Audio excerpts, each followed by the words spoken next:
ایک اتنے بڑے بزرگ تھے کہ وہ رات رات بھر عبادت کرتے تھے اور دن کو روزہ رکھتے تھے۔ ایک دن وہ اپنی ماں کے پاس آئے اور ماں سے کہا امی مجھے بہت یاد آتی ہے کہ میں کعبۃ اللہ کا طواف کروں، کعبے کی بہت یاد آ رہی ہے، روضہ رسول کی یاد آتی ہے، میں جانا چاہتا ہوں۔ ماں نے کہا بیٹا میری خدمت کے لیے تیرے سوا اور کون ہے، اگر تو چلا جائے گا تو میری خدمت کون کرے گا، اس لیے میں تجھے اجازت نہیں دیتی، تو نے نہیں جانا۔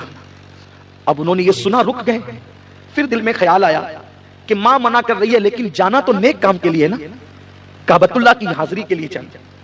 اگر لوگ برا نہیں مانے تو میں ان کو یہ بات بھی کہنا چاہتا ہوں، آج لوگوں نے تبلیغ کے ایسے طریقے نکال لیے، ماں باپ گھر میں سسکتے ہیں اور بیٹا کبھی 40 دن کے لیے جا رہا ہے، کبھی 4 مہینے کے لیے جا رہا ہے، کبھی 1 سال کے لیے جا رہا ہے۔ کہاں جانے کا؟ دین کی تبلیغ کے لیے۔ کہاں جانے کا؟ جنت کی تلاش میں۔ نادان جنت گھر میں اسے چھوڑ کر جنت کی تلاش میں جانا۔ افسوس ہے لوگوں نے خدا جانے کس کس انداز سے گمراہ کرنے کی کوشش کی۔ تو عرض یہ کر رہا تھا کہ اس شخص نے سوچا کہ آخر نیک کام کے لیے تو جانا ہے اور وہ بھی کعبۃ اللہ کی زیارت کے لیے، کعبے پہ پہلی نظر پڑے تو دعائیں قبول ہوتی ہے۔ وہ شخص ماں کی اجازت کے بغیر نکل گئے اور ان کا پلان یہ تھا کہ وہ دن بھر سفر کریں گے اور رات کو جہاں رکیں گے پوری رات عبادت کریں گے۔ اس شان سے وہ کعبۃ اللہ شریف تک پہنچتے پہنچتے سفر کریں گے۔ رات ہوئی، قریب کے گاؤں تک پہنچے تھے، مسجد میں داخل ہوئے، عبادت میں مصروف ہوئے۔ اسی رات اس گاؤں کے اندر چور آیا اور چوری کرتے ہوئے کسی نے اس کو دیکھ لیا تو اس نے شور مچایا، چور چور۔ لوگ اٹھے اور اس کے پیچھے بھاگے۔ وہ چور آیا مسجد کی گلی میں اور خدا جانے کہاں چھپ گیا۔ لوگوں کو یہ شبہ ہوا کہ یہ مسجد کے اندر داخل ہوا۔ جب لوگ مسجد میں داخل ہوئے تو دیکھا کہ ایک بندہ سجدے میں رو رہا ہے۔ ادھر وہ بندہ سجدے میں رو رہا ہے، ادھر ماں نے رات کے وقت ضرورت پڑی تو آواز لگائی بیٹا کہاں ہو؟ جب کوئی آواز نہیں آئی تو دل میں خیال آیا کہ وہ چلا گیا۔ زبان سے بات نکلی اللہ میری اجازت کے بغیر گیا ہے، کعبے تک پہنچنے نہ پائے۔ ماں کی زبان سے یہ جملے نکلے میری اجازت کے بغیر گیا ہے، کعبے تک پہنچنے نہ پائے۔ ادھر ماں یہ کہہ رہی ہے، ادھر وہ سجدے میں رو رہے ہیں، اپنی مغفرت کے لیے رب کی بارگاہ میں گڑ گڑا رہے ہیں، اللہ کی عبادت میں مصروف ہیں۔ ایسی حالت میں لوگ اندر داخل ہوئے، سجدے میں دیکھا، سجدے سے اٹھایا، اجنبی چہرہ تھا، لوگ سمجھے یہی چور ہے، خوب مارا اور مار کر کے کہا پہلے تو چوری کی اور جب پکڑانے کی باری آئی تو سجدہ کر کے سجدے کو بدنام کرتا ہے، لوگوں کو دھوکہ دیتا ہے، پکڑ کر کے جمع کرا دیا۔ صبح کو قاضی کے پاس لے گئے، دربار سجا تو کہا کہ اس چور کی سزا کیا ہے کہ جو چوری کرتا ہے وہ پکڑے جانے کے خوف سے سجدہ کرتا ہے اور سجدے کو بدنام کرتا ہے۔ قاضی نے کہا اس کے ہاتھ کاٹو، پیر کاٹو، اس کی آنکھیں نکال لو۔ ہاتھ کاٹے، پیر کاٹے، آنکھیں نکال لی اور پھر قاضی نے کہا اعلان کرو جو چوری کرے اور سجدے کو بدنام کرے، سجدے کی آڑ میں اپنے آپ کو بچائے، اس کی سزا یہی ہے۔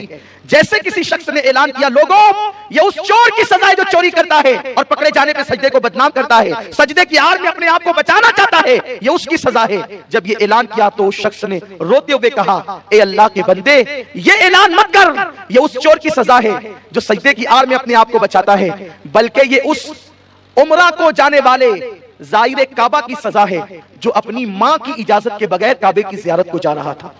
بات دل سے نکلی، دل میں اتری، لوگوں نے دیکھا تو پہچانا ارے یہ تو قریب کے گاؤں کے فلاں بزرگ ہے اور لوگ ان کو بہت عقیدت کی نگاہ سے دیکھتے ہیں، اگر ہمارا یہ عمل ان لوگوں کو پتا چل گیا وہ ہمارے گاؤں کی اینٹ سے اینٹ بجا دیں گے۔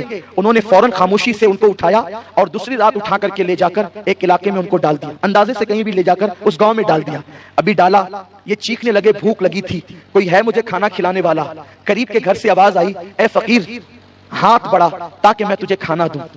انہوں نے کہا کہ مائی میرے ہاتھ کٹے ہوئے ہیں، میں کیسے ہاتھ بڑھا سکتا ہوں؟ تو کہا چل کر کے آتا کہ میں تیری جھولی میں کھانا ڈال دوں۔ تو کہا کہ مائی میرے پیر بھی کٹے ہوئے ہیں، میں چل بھی نہیں سکتا۔ تو کہا تو اجنبی ہے، نامحرم ہے، میں تیرے سامنے کیسے آ سکتی ہوں؟ تو کہا مائی میری آنکھیں بھی نکلی ہوئی ہے، مجھے بس کھانا کھلا دے۔ جیسے گھر سے وہ خاتون باہر نکلی کیا دیکھا کہ وہ کوئی اور نہ تھا، وہ انہی کا بیٹا تھا جو اجازت کے بغیر کعبۃ اللہ کی حاضری کے لیے جا رہا تھا، اور ماں کی زبان سے نکلا میری اجازت کے بغیر گیا، کعبے تک پہنچنے نہ پائے۔ اور پھر ان کا یہ حال دیکھا، کہا بیٹا تو ماں تھی، ممتا تھی، برداشت نہ کر سکی۔ ماں نے کہا یہ تیرا حال کیسے ہوا؟ تو انہوں نے کہا ماں تمہاری اجازت کے بغیر کعبے کی زیارت کے لیے جا رہا تھا، اس لیے میرا یہ حشر ہوا۔ ماں تھی، تڑپتا دیکھ کر برداشت نہ کر سکی، ہاتھ اٹھا کر دعا کیا اے اللہ اب اس تکلیف میں نہ اسے رکھ نہ مجھے رکھ، اسے بھی اٹھا لے مجھے بھی اٹھا لے تاکہ یہ دکھ اس کا بھی ختم ہو جائے اور میرا بھی ختم ہو جائے. بس دعا ابھی مکمل نہ ہوئی تھی, یہ بھی زمین پہ گری اور ان کی بھی روح پرواز کر گئی. میرے پیارے آقا صلی اللہ علیہ وسلم کے پیارے دیوانوں, ماں منع کرے کعبے کو جانے والے کا یہ انجام ہوتا ہے. تو جو لوگ ماں کے منع کرنے کے بعد ناجائز لڑکیوں سے دوستی کر رہے ہیں, پسند کی شادیاں کر رہے ہیں, زنا کے اڈوں پر, جوؤں کے اڈوں پر, کھیل کود میں جا کر کے اپنا وقت برباد کر رہے ہیں, ان کا انجام کیا ہوگا؟ اللہ ہم سب کو اپنے ماں باپ کی قدر کی توفیق عطا فرمائے, ماں باپ کی دعائیں لینے کی توفیق عطا فرمائے. السلام علیکم ناظرین.